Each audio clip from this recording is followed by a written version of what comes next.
What more do we know about the construction work that's going on behind the scenes there? Well, it's a pretty big deal, as you pointed out, Jumana, and basically for two reasons. One, this came out of nowhere.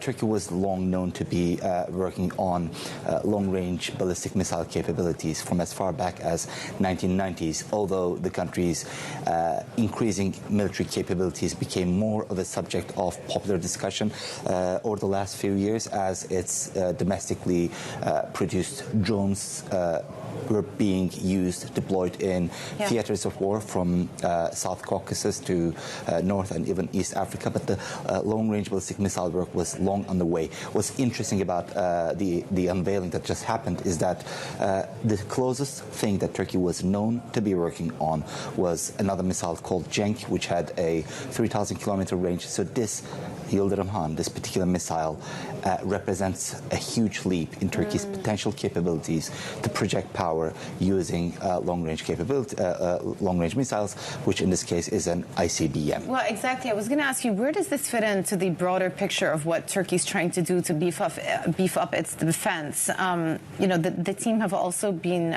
reporting that they're developing a missile defense shield dubbed the Steel Dome as well, and I think perhaps, you know, it is maybe not just coincidental that they're making this big push at a time where, you know, there's been almost 8 weeks of war going on. No, it's not a coincidence at all. The country sits literally geographically where Middle East and North Africa meets Europe. At any point in the last 70 years since the Second World War, there have been constant wars or the risk of an imminent massive war in any of the areas that surrounds it. So it always has this heightened risk perception. And what happened over the last 10 years, and especially since 2023, definitely provided a boost for Turkey's efforts to basically, you know, meet its ambitions to become more of an independent power in the region. And definitely both the missile shield that you just talked about, as well as the ICBM that has just been unveiled, is a part of that effort.